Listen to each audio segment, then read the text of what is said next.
What is up, everybody? Welcome back to Horror and Tea with me, Queen Andrew.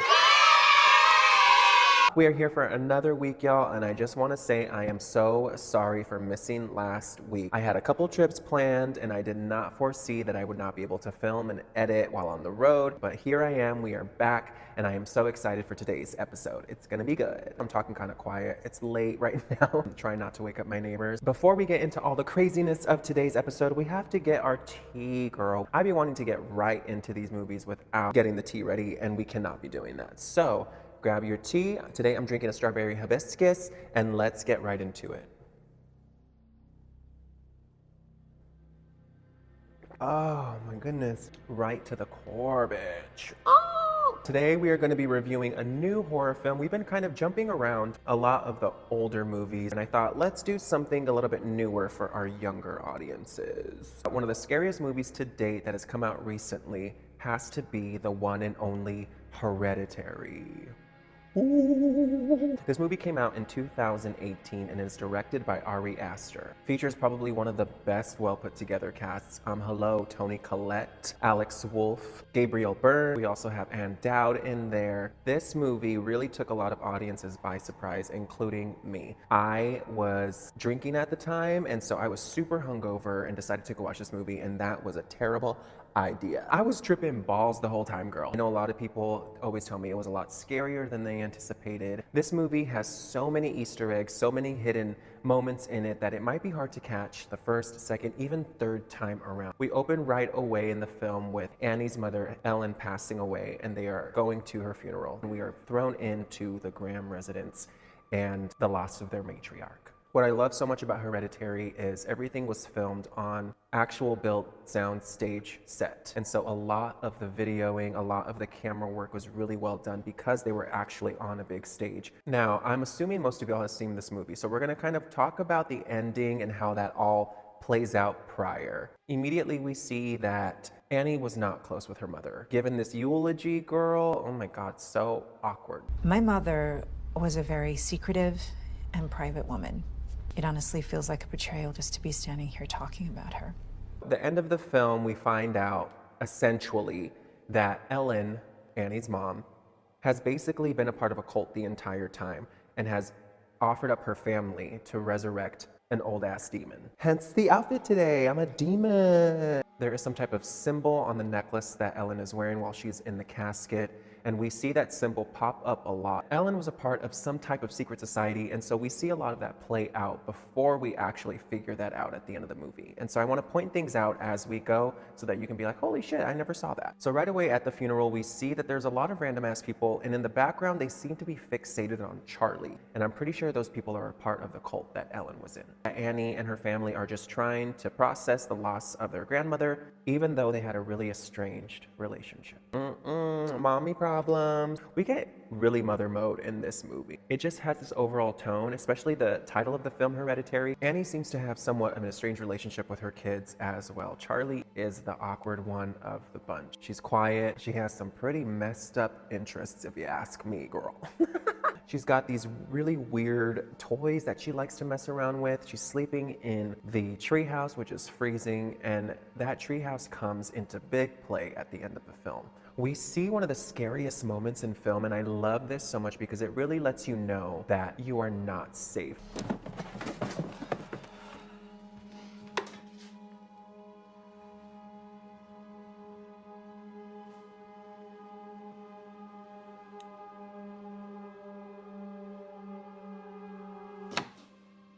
Shit's about to go down. And boy, does it. It seems that Peter and Charlie don't have the actual best relationship, but that's very brother-sister type of thing. However, we do come to realize that there's a big thing between Peter and Charlie and who was meant to be where in the family lineup. My mom was old, and she wasn't altogether there at the end. And we were pretty much estranged before that, so. And she didn't have an easy life. She had DID, which became extreme at the end. And then there's my brother. My older brother had schizophrenia, and when he was 16, he hanged himself in my mother's bedroom, and of course his suicide note blamed her, accusing her of putting people inside him. So This is another kind of awkward admission from her, basically saying, I didn't know my mom, and it wasn't until I had my daughter Charlie that she decided to come back into our lives. If you pay close attention, she says that her brother Charles committed suicide in their mother's room, and he was saying that their mom was trying to put people inside of him. Girl, true, she was. That's what's fucked up about this movie. One of the things I don't ever want to mess with is a cult, girl. I mean, when people are fixated on something, they will do anything to make sure that shit happens. Not me. The family is trying to move on, and we see probably one of the most unfortunate happenstances. Peter wants to go to a party, and Annie suggests that Charlie go with him. Now you think, ugh, she's just being a mom. She's trying to get Charlie out of the house to meet some new friends, and she doesn't want Peter to drink and drive. Well, this leads to probably one of the most horrific scenes in a movie. They go to the party, and Peter's off smoking some dank, and we have Charlie who's just kind of roaming around, not really knowing what to do, very awkward, and you're kind of feeling that in the audience as well. Why is she at this party? Apparently, Charlie loves to eat chocolate. We saw her eating chocolate earlier, and now she's fixated on this chocolate cake. Lo and behold, that cake has nuts. Get those nuts away from my face! We see earlier that her parents are making sure that she can't have nuts because she has a severe allergy, and this is when it goes from like a 4 to like a 7.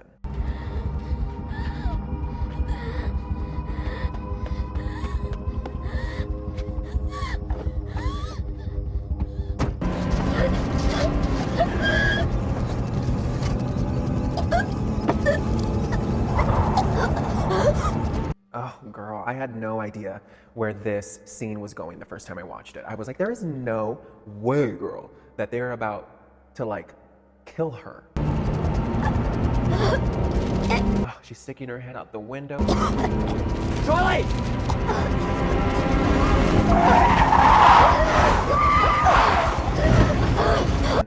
And they come across that goddamn light pole.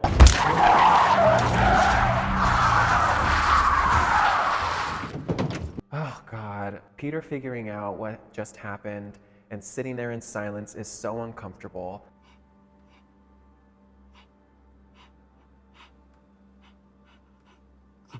What a way to shoot this. Ari Aster is so brilliant when it comes to really letting grief and trauma linger and letting the audience kind of just feel it in that moment. It is so gut-wrenching. If you didn't see earlier, the same exact symbol that was on Ellen's necklace was on the light pole as well.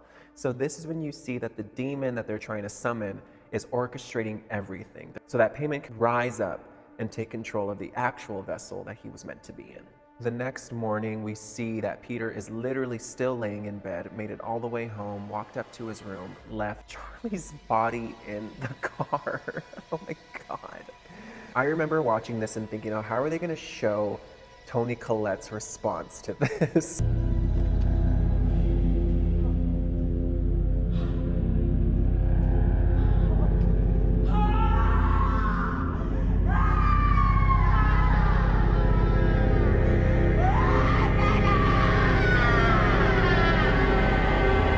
And this is another thing that Ari Aster does so well, which is really play with sense horror. Hearing Toni Collette scream and wail that way is so hard to watch. Oh my God.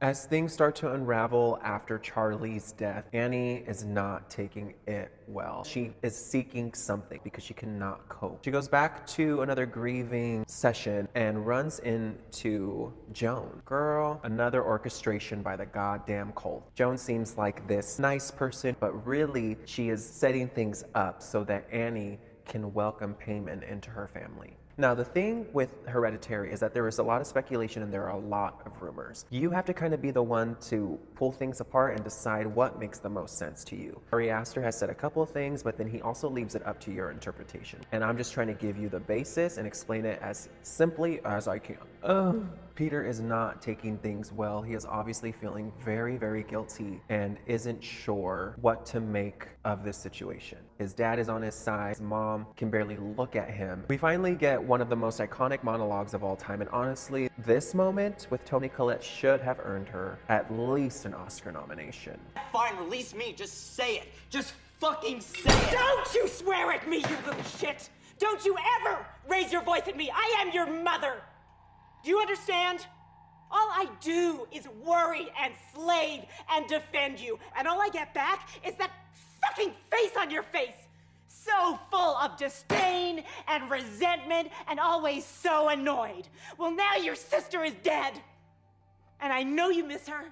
And I know it was an accident, and I know you're in pain, and I wish I could take that away for you. I wish I could shield you from the knowledge that you did what you did, but your sister is dead. She's gone forever. She nailed every inflection, every emotion, and I could watch that over and over. I've seen a lot of queens attempt to do that word for word. It's hard. There's a lot of inflection in there, so I think when people try to get that monologue, you have to get those words right, and you have to understand the context in order to really sell that moment. As the movie goes on, we start to see the seances with Joan and Annie, and then with Annie and the family. It's just reminding me so much of The Exorcist, The Others. It's these moments that I'm like, oh, this really is a raw, nitty-gritty horror film. Yeah, please stop. What's Dad, happening? make it Why is stop, everyone please. scared? I'm scared, What the hell? And I love that shit. I love seances in movies, especially when it's done this way. We think Charlie is speaking to Annie. Little does she know is that she is inviting Payman into her house, into her home. Joan has somewhat manipulated her to think that she is speaking with Charlie, but really it's Payman. This movie plays a lot with grief. This movie plays a lot with manipulation, which is like all the umbrella of being in a cult.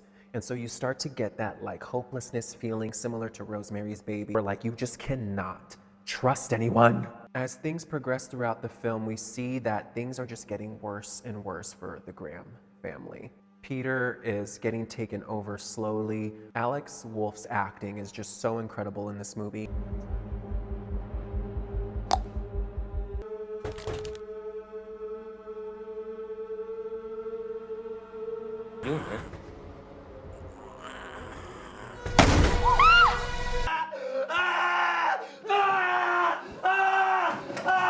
I really commend him for taking on such a difficult role. He really put his entire body into this movie. The poor father throughout the movie is just trying his best to keep things together. As the climax of the film starts to build up, you're thinking, what is going to happen? How are they going to climax this movie? Annie realizes that she has invited Payman into her house, and she's thinking, the only way I can end this is if I burn this book.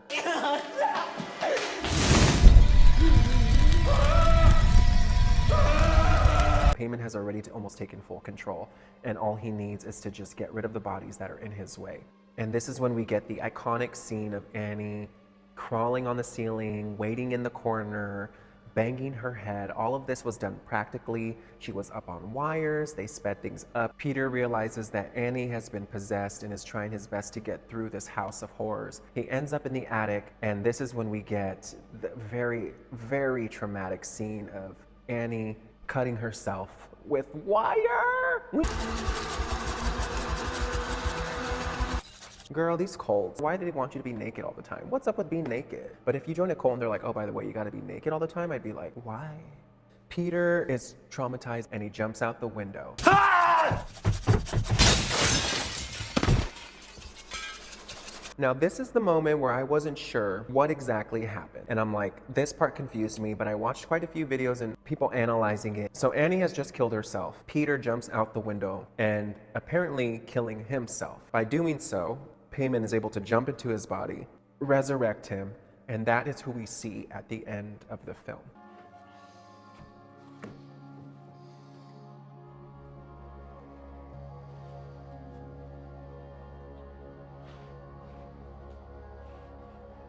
He's not really reacting anyway, and this is when I'm like, yeah. You in danger, girl. He's been fully demon possessed. And they don't really talk about exactly what Payman is meant to bring. Like I said, it's up to your interpretation. They don't really say. So you just kind of make your own conclusion and see what the tea is. This movie really messed me up. I know it probably messed a lot of you up. I just thought it was a really cool way to present cult. The color grading, the sound effects, all the seances, the gore. We needed some type of new age horror that really got into the minds of people the way The Exorcist did, the way The Ring did. I just really, really love this movie. Now, this is the tea we're gonna be spilling today, y'all. I hope nobody comes at me too harsh about this, but it has to be said because I've been noticing a trend, and I'm sick of this trend. I've had it up to here, up to here. One of the first things I learned as a drag entertainer is that we have to learn how to lip sync. Lip syncing is like the foundation. It is the bare minimum, all right? People come, they pay for a ticket, they sit down, they watch you come out of the curtain, they hear a song that they likely know, and they are waiting for you to lip sync to that song and tell a story to that song. Now, let me tell you, I have been to a lot of drag shows. It is like constant that entertainers do not know their words. What is going on? If you're gonna perform a song, you need to listen to that song over and over and over and over again until those words are just second nature. I see entertainers come out sometimes, they look gorgeous, the mix is on point, everything is looking great, and then the song starts and they do not know a lick of their words. It pulls us out of the fantasy. I am paying attention.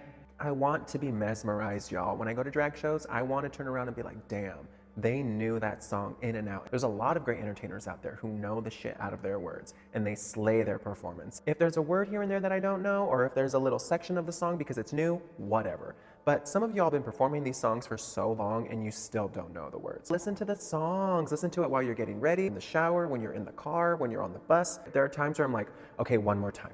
Okay, one more time. Okay, one more time, because I will not be caught slipping. Could you imagine if I got up there as Alphabet and didn't know the words to Defying Gravity? So the moral of the story, the tea of the day, is know your fucking words. That way I don't have to sit in awkwardness. That way the audience gets their money worth. That way you feel incredible on stage. All right? So that's the tea. That's all the tea. Thank you so much for being here today, everybody. Horror and Tea releases every single Wednesday. So we have Hereditary today. I'm gonna be dropping a video of me getting into my Jeepers Creepers makeup. I did a competition at the beginning of this year and did a Jeepers Creepers number. And next week, I thought we would go back to something in the early 2000s, a remake of one of the best films, The Ring. Thank you guys so much for tuning in. This was Horror and Tea. Make sure to like, comment, follow, and subscribe. You can find me on Instagram at Queen Andrew Scott. And if you want to send a tip my way, you can find me on Venmo at Queen Andrew. This was Horror and Tea. See ya. Mwah.